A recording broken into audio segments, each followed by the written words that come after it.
சந்தியாராகம் சரியில்லை. என்ன நடக்க போகுதுன்னு பார்க்கலாம். வாங்க வீடியோக்குள்ள போலாம். புவனேஸ்வரி தந்திரமா எப்படியோ ரகுராமுக்கு விஷத்தை கொடுத்துட்றாங்க. அதுக்கப்புறம் ஹாஸ்பிட்டல்ல ரொம்ப சீரியஸா இருக்கிறாங்க ரகுராம். இன்னும் அரை மணி நேரத்துல டாக்டர் வந்தாங்கன்னா மட்டும்தான் ரகுராமை காப்பாற்ற முடியும். இல்லைன்னா நம்ம கைவிட்டுருவோம் போல இருக்குதுன்னு எல்லாரும் கத்தி கதறி அழுதுகிட்டு இருக்கிறாங்க. தனா, கதிர், மாயா, சீனு இவங்க எல்லாத்துக்கும் என்ன பண்றதுன்னே தெரியல.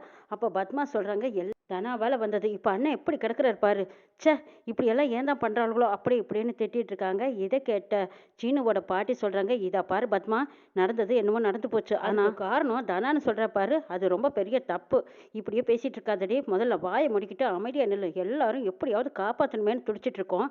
நீ என்னடானா இப்பதான் தனாவை போட்டு கரிச்சு கொட்டிக்கிட்டு இருக்கிறான்னு பாட்டி திட்டுறாங்க. இவங்க மட்டும் இருக்கும்போது நமக்கு எதுவுமே பேசுறதுக்குல, பேசாம நிக்கணும் போல இருக்குங்கிறாங்க பத்மா. ஏ பத்மா, உனக்கு கொஞ்சமாச்சு அறிவு இருக்கா? இப்படி கிடக்கிறது உங்க அண்ணன்டி. உயிருக்கு போராடிட்டு இருக்கிற நிலைமையில தான் நீ குறை கண்டுபிடிச்சிட்டு இருப்பியா? இதுக்கு காரணம் யாருன்னு தெரியல. தெரியட்டும், அப்புறம் பேசிக்கிறேங்கிறாங்க சீனு. ஆளுக்கு அவங்களுக்கு தெரிஞ்சதை பேசிட்டு இருக்காங்க. ஜானகி மட்டும் அழலுன்னு அழுதுட்டு இருக்காங்க. இன்னும் டாக்டர் காணோம்னு எல்லாரும் பரிதவிச்சுக்கிட்டு இருக்காங்க. இந்த பக்கமா ஜானகி, நம்ம குறையும் முறையும் தெய்வத்துக்கிட்ட தான் முறையிட முடியும்னு சொல்லிட்டு கோயிலுக்கு போனதும் கோயில்ல போய் உட்கார்ந்து அழுதுகிட்டு இருக்கிறாங்க ஜானகி. ஜானகி அந்த பக்கம் திரும்பி பார்க்கறாங்க. ஒரு அம்மா குழந்தையோட உயிரை காப்பாத்துறதுக்காக அங்க பிரதர்சனம் பண்ணிட்டு இருக்காங்கன்னு ஐயர் சொல்றாங்க. இதை கேட்ட ஜானகியும், அப்போ நிச்சயமா நாமளும் அங்க பிரதர்சனம் பண்ணனா அவரோட உயிரை காப்பாத்திடலாம் அப்படிங்கிற நம்பிக்கையோட சாமியை கும்பிட்டதும் உடனே அங்க பிரதர்சனம் பண்ற சாமி அப்படின்னு சொல்லிட்டு ஐயர்கிட்ட சொல்லி அவங்க அங்க பிரதர்சனம் பண்ண ஆரம்பிக்கிறாங்க. ரகுராம் உயிரை காப்பாத்துறதுக்காக என்ன பரிகாரம் வேணாலும் நான் செய்ய தயாரா இருக்கேன்னு சொல்லிட்டு ஜானகி உடனே அங்க பிரதர்சனம் பண்ணிட்டு இருக்காங்க. ஜானகி எங்க போனா? கோயிலுக்கு தான் போயிருப்பா, வா போய் பார்க்கலாம், தனியா போயிருக்காளேன்னு சொல்லிட்டு மாயாவும் சீனுவோட பாட்டியும் வந்திருக்காங்க. மாயா ஜானகிக்கு ஆறுதல் சொல்றாங்க, பெரியமா நீங்க ஒன்றும் அழாதீங்க பெரியமா, நிச்சயமா நம்மளுக்கு தெய்வம் கைவிடாது. பெரியப்பா எத்தனை பேர்த்துக்கு எவ்வளவு நல்லது செஞ்சிருக்காங்க, அவங்களோட உயிரை இந்த சுவாமி காப்பாற்றும் பெரியமா, நீங்க கவலைப்படாதீங்கிறாங்க. ஜானகி, நீ ஒன்றும் கவலைப்படாத, மாயா கண்ணு சொல்ற மாதிரி ரகுராமோட உயிரை காப்பாற்றுவா. நீ செய்ய வேண்டிய பரிகாரத்தை முறையா செய்ய அப்படின்னு சொல்லி ஜானகி அம்மாவுக்கு ஊக்கம் எடுக்கிறாங்க பாட்டி. ஜானகியும், எப்படியாவது அவர் உயிர் பிழைச்சா போதும், அவருக்கு ஏதாவது ஒண்ணுன்னா நான் உயிரோடவே இருக்க மாட்டேங்கிறாங்க. ஐயோ பெரியமா, ஏன் பெரியமா இப்படி எல்லாம் பேசிட்டு இருக்கீங்க? பெரியப்பாவுக்கு ஒன்றும் ஆகாது, கவலைப்படாதீங்க, டாக்டர் வந்தா நிச்சயமா காப்பாத்திடுவாரு. ஆனா டாக்டர் தான் இப்போ எங்க போனாரு, என்ன ஆனாருன்னே தெரியல. சீனுவும் கதிரும் எப்படியாவது தேடி கூட்டிட்டு வந்துருவாங்கங்கிறாங்க மாயா. கோயில இவங்க எல்லாம் பேசிட்டு இருக்கும்போது மாயாவுக்கு சிவா ஃபோன் பண்ணி சொல்றாங்க, டாக்டர் வந்துட்டாங்க மாயாங்கிறாங்க. அப்பாடா, இப்பதான் எனக்கு திருப்தியா இருக்குதுங்கிறாங்க ஜானகி. பெரியமா, இனிமே நீ கவலைப்படவே வேண்டியதில்லை, டாக்டர் வந்துட்டாங்க, இன்னும் கொஞ்ச நேரத்துல ட்ரீட்மெண்ட் ஆரம்பிச்சிருவாங்க, பெரியப்பா எழுந்திரிச்சிருவாங்க, கவலைப்படாதீங்க பெரியப்பா அப்படின்னு சொல்லிட்டு இருக்காங்க மாயா. ரகுராம் ஹாஸ்பிட்டலில் இருக்கிற விஷயம் புவனேஸ்வரிக்கு தெரிஞ்சிருது. உடனே அவங்களுக்கு ட்ரீட்மெண்ட் கொடுக்காம ஏதாவது ஒரு வழியில் நம்ம தடுத்தாகணும்னு நினச்சிக்கிட்டு புவனேஸ்வரி, பரமேஷ், மகாலிங்க இவங்க எல்லாருமா சேர்ந்து அங்கிருந்த டாக்டரை கடத்தி வச்சுக்கிறாங்க. அந்த டாக்டருக்கு பதிலாக இவங்க ஏற்பாடு பண்ணினா ஒரு டாக்டரை அனுப்பி வைக்கிறாங்க. அந்த டாக்டரும் ஹாஸ்பிட்டலில் போய் ரகுராமுக்கு ட்ரீட்மெண்ட் கொடுக்குற மாதிரி போய்கிட்டு இருக்காங்க. அவங்கள பார்த்ததும் இவங்க தான் உண்மையான டாக்டர்னு நினச்சிக்கிட்டு எல்லாருமே நம்பிக்கிட்டு இருக்கிறாங்க. சிவராமன், மணிவண்ணன் இவங்க எல்லாருமா ரகுராமுக்கு சீக்கிரம் ட்ரீட்மெண்ட் கொடுங்க, அவர் எப்படியாவது காப்பாற்றி ஆகணும் அப்படின்னு சொல்லி இவங்க எல்லாரும் கெஞ்சி கேட்குறாங்க. புவனேஸ்வரி அனுப்பி வச்ச அந்த டூப்ளிகேட் டாக்டர் சொல்றாங்க, இன்னும் பயப்படாதீங்க, நான் இருக்கேன்ல, பாத்துக்கிறேன்ட்டு போறாரு. பெரியமா, நம்ம ஹாஸ்பிட்டல் போலாமான்னு கேட்குறாங்க. இல்லை மாயா, நான் வரமாட்டேன், அவர் கண்ணு முழிச்சிட்டாரு பேசுறாருன்னு சொன்னா மட்டும்தான் நான் வந்து பார்க்க வருவேன், அது வரைக்கும் இந்த கோயிலை விட்டே நான் வரப்போறதா இல்லைன்னு சொல்லிடுறாங்க ஜானகி. சரி பெரியமா, அப்போ நீங்க அங்க பிரச்சனை பண்ணிட்டு இருங்க, நான் போய் டாக்டர் ட்ரீட்மெண்ட் ஆரம்பிக்கிறக்குள்ளேயே போய் பெரியப்பாவை ஒரு தடவை பார்க்குறேன், அங்கே என்ன நடக்குதுங்கிறத நான் உங்களுக்கு கூப்பிட்டு சொல்கிறேன்னு சொல்லிட்டு மாயா அங்கேருந்து ஹாஸ்பிட்டலுக்கு போகிறாங்க. ரகுராமுக்கு ட்ரீட்மெண்ட் ஆரம்பிக்கிறாங்க. அப்போ நர்ஸ் உள்ளே போகும்போது அங்கே டாக்டரை பார்க்குறாங்க. இது என்னது, இந்த டாக்டரை நான் இது வரைக்கும் இந்த ஹாஸ்பிட்டலில் பார்த்ததே இல்லையே, நம்ம டாக்டர் வேறையாச்சே, யாராக இருக்குது இந்த கிளினிக்கு, இது வரைக்கும் இவங்க வந்ததும் இல்லை அப்படின்னு சொல்லி அவங்களுக்கு சந்தேகமாக இருக்குது. திருப்ப கேட்குறாங்க, ஆமாம் நீங்கள் எந்த ஹாஸ்பிட்டலில் ஒர்க் பண்ணீங்க, எங்கேருந்து வர்றீங்கன்னு நர்ஸ் கேட்குறாங்க. இதை கேட்டதும் அந்த டாக்டர், ஓ இவ என்னமோ நம்மளை அடையாளம் கண்டுட்டா, வேறு யாருக்கிட்டையாவது வெளியில் சொல்லிட்டா பிரச்சனை ஆகிடும், எப்படியாவது இவளை இங்கேருந்து வெளியே அனுப்பணும், இல்லைன்னா ரூமில் வச்சு போட்டணும், வெளியில் போனான்னா நம்ம கதை கந்தல் ஆயிடும்னு நினச்சிக்கிட்டு அந்த டாக்டர் கோளாரா நர்ஸை கூப்பிடுறாங்க. கூப்பிட்டதும், என்னம்மா என்ன அடையாளம் தெரியலையாங்கிறாங்க. சார் தெரியல சார், இது வரைக்கும் நான் உங்களை பார்த்ததில்ல, ஆனால் சீரியஸான கேஸுக்கு வர வேண்டிய டாக்டர் இன்னும் காணோம், ஆனால் நீங்கள் வந்திருக்கீங்களேங்கிறாங்க. ஆமாம், என்னை தான் மாற்றி விட்டாங்க, அதனால நான் வந்திருக்கேன். டாக்டர் வர முடியலைன்னா உடனே இன்ஃபார்ம் பண்ணிடுவாங்களே சார், ஆனால் அந்த மாதிரி எங்களுக்கு எந்த தகவலும் இல்லையேன்னு கேள்வி மேலே கேள்வி கேட்கும்போது அந்த நர்ஸ் அப்படி ரூமில் வச்சு பூட்டிடுறாங்க. உள்ளேயே கடை, நீ வெளியில் வந்தால் எனக்கு பிரச்சனை. அதுக்கப்புறம் புவனேஸ்வரி அம்மாகிட்ட நான் மாட்டிக்குவேன்னு நினச்சிக்கிட்டு அந்த டாக்டர் கோட் போட்டுட்டு மாஸ்கெல்லாம் போட்டுட்டு அடையாளம் தெரியாத மாதிரி இருக்காரு. டாக்டர் யாருக்குமே எதுவும் தெரியாதுன்னு நினச்சிட்டு உடனே ரகுராம் ரூமுக்கு வர்றாங்க. சந்தர்ப்பத்தை எதிர்பார்த்துட்டு இருக்காங்க. ரகுராமுக்கு அந்த விஷ ஊசியை போட்டு கொன்னிட வேண்டியதான், தூங்குற மாதிரியே இருப்பார், அதுக்கப்புறம் நம்ம கதை முடிஞ்சதும் கிளம்பிட வேண்டியதான்னு நினச்சிட்டு இருக்காங்க டாக்டர். நர்ஸ் ஒரு ரூமில் போட்டு அடைச்சி வச்சிருக்காங்க. அவங்க கதவை தட்டுன்னு தட்டிட்டு இருக்காங்க. அந்த வழியாக சிவராமன் போகிறாங்க. யார் இது, யாரும் உள்ளே வச்சு தாள் வச்சிருக்காங்களே அப்படின்னு சொல்லிட்டு அந்த தாழ்பால் நீக்கி விடுறாங்க.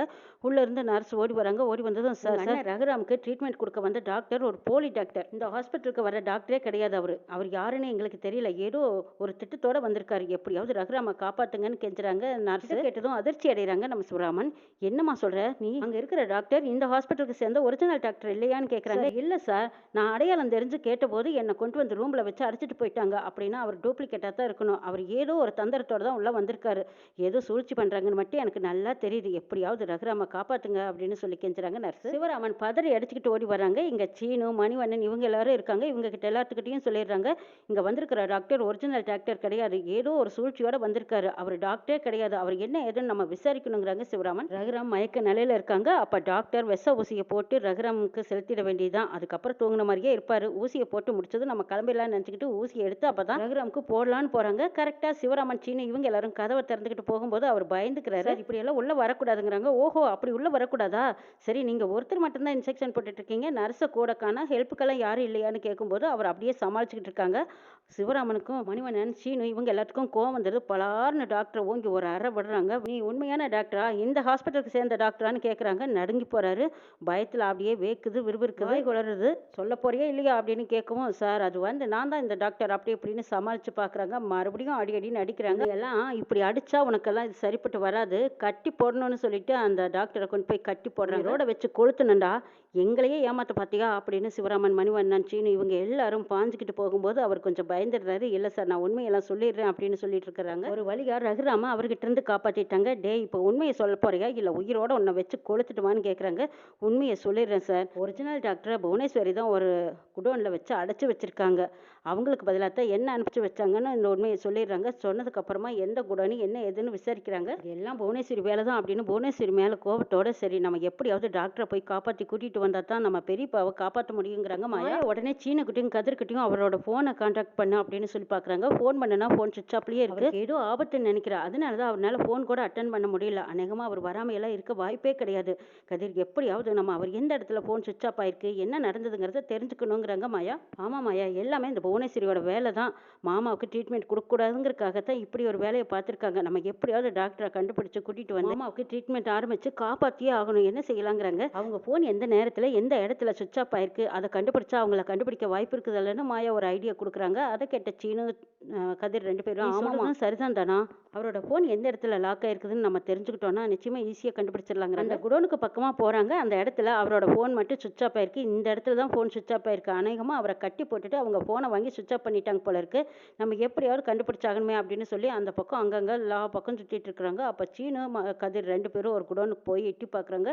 அங்கே டாக்டரை கட்டி போட்டு சுற்றி வர ரவுடிங்க நின்றுட்டு இருக்காங்க. அதை பார்த்ததும் சீனு, கதிர் ரெண்டு பேரும் துணிஞ்சு உள்ளே போய் அந்த ரவுடிங்களை எல்லாம் அடிச்சு தும்சம் பண்ணிட்டு டாக்டரை காப்பாற்றி ஹாஸ்பிட்டலுக்கு கூட்டிகிட்டு வராங்க. டாக்டர், எங்கள் பெரியப்பாவுக்கு முதல்ல ட்ரீட்மெண்ட் கொடுங்கன்னு மாயா கேட்குறாங்க. உடனே டாக்டர் போய் ரகுராமுக்கு கொடுக்க வேண்டிய ட்ரீட்மெண்ட் கொடுக்குறாங்க. டாக்டர் வெளியில் வராங்க. டாக்டரை பார்த்ததும் எல்லாரும் கேட்குறாங்க, எங்கள் பெரியப்பாவுக்கு இப்போ எப்படி இருக்குது, நீங்கள் கொடுத்த ட்ரீட்மெண்ட்டில் இப்போ தப்பிச்சுக்கு வரான்னு கேட்குறாங்க. என்ன செய்யறது, கொஞ்சம் லேட் ஆயிடுச்சு. இதுக்கு முன்னாடியே கொடுத்துருந்தா நிச்சயமாக அவர் காப்பாற்றுறதுக்கு வாய்ப்பு இருக்குது. கொஞ்சம் லேட் ஆகி போனதுனால கிரிட்டிக்கலாக தான் இருக்காரு. இன்னும் கொஞ்சம் நேரம் கழிச்சு தான் என்னால் சொல்ல முடியும்னு சொல்லிடுறாங்க டாக்டர். நேரம் தாண்ட தாண்ட எல்லாரும் மனசும் பக்கு பக்கு நடிச்சுக்கிட்டு எப்படியாவது ரகுராம் கண் முழிச்சிட்டா பொறுமையா அப்படின்னு எல்லாரும் எட்டி எட்டி பார்த்துட்டு இருக்காங்க. கொஞ்ச நேரத்திலே ரகுராம் மெல்ல கண்ணு முழிச்சு பார்க்குறாங்க. அதை பார்த்ததும் அங்கேருந்து அத்தனை பேரும் சந்தோஷப்பட்டு கிட்ட போகிறாங்க. படம் எப்படியோ பெரியப்பாவை காப்பாற்றிட்டாங்க, இப்போ கண் முழிச்சிட்டாரா அப்படின்னு சந்தோஷத்தில் மாயா உடனே ஜானகிக்கு ஃபோன் பண்ணுறாங்க. ஜானகி அம்மாவும் கோயிலேருந்து சந்தோஷமாக ரகுராமை பார்க்கறதுக்காக கோயிலேருந்து ஓடி வராங்க. கதிர் ரெண்டு பேரும் அப்பாடா எப்படியோ அவங்கள காப்பாற்றியாச்சுன்னு சொல்லி ஒரு ஓரமாக ஒளிஞ்சு நின்று பார்த்துட்டு இருக்காங்க. அப்பா நம்மளை பார்த்தாங்கன்னா கோவப்படுவாங்க, நம்ம எதுக்கும் தள்ளியே நினைக்கலாம் அப்படின்னு கதிர் தனா ஓரமாக ஒதுங்கி நிற்கிறாங்க. தனா அவங்க அப்பாவை நினச்சி அழுதுகிட்டே இருக்காங்க. கதிர் சொல்கிறாங்க, இதை பார் தனா, அதான் டாக்டர் வந்துட்டார்ல, நிச்சயமாக காப்பாற்றிடுவார், நீ அழுகாத தனாங்கிறாங்க. எப்படி கதிர் அழுகாமல் இருக்க முடியும், எங்கள் அப்பா இருக்கிற நிலைமையை பார்த்தியா, அப்பா எவ்வளோ கம்பீரமாக இருப்பார், ஆனால் இன்னைக்கு இப்படி படுத்து கிடக்குறாரு, இது எப்படி என்னால் பார்த்துக்கிட்டு அமைதியாக இருக்க முடியும், என்னால் தாங்கிக்கவே முடியலன்னு சொல்லி அழுகிறாங்க. தனா ரூமில் போய் பார்த்தவங்க எல்லாத்தையும் வெளியில் போக சொல்கிறாங்க. அப்போ ஜானகி வராங்க. நான் போய் அவரை பார்க்கணுங்கிறாங்க. டாக்டர் வந்து இது யாருன்னு கேட்குறாங்க. அவங்களோட மனைவி இவங்க தாங்கிறாங்க. அப்படியா, அவர் இன்னும் கொஞ்சம் நேரத்தில் கண்ணு முழிச்சு பேச ஆரம்பிச்சிருவாரு, கவலைப்படாதீங்கிறாங்க. நான் அவரை பார்த்தே ஆகணுங்கிறாங்க ஜானகி. நர்ஸ் ஓடி வந்து சொல்கிறாங்க, அவர் இப்போ தான் கொஞ்சம் கொஞ்சம் வாயசிக்கிற மாதிரி தெரியுது, ஞாபக சக்தி வந்த மாதிரின்னு தெரியுதுன்னு சொல்கிறாங்க. இதை கேட்ட டாக்டர் சொல்கிறாங்க, சரி நீங்கள் எல்லாருமே போய் அவர்கிட்ட பழசையெல்லாம் பேசுங்க, காதுபட பேசுனீங்கன்னா நிச்சயமாக அவருக்கு நினைவு திரும்ப வாய்ப்பு இருக்குது, போய் பேசி பாருங்கிறாங்க. ஜானகி அம்மா கோயிலேருந்து கொண்டு வந்த பிரசாதத்தையும் திருநீரையும் நெத்தியில் வைக்கிறாங்க. ரகுராம் பேச ஆரம்பிக்கிறாங்க. என்ன நடக்குது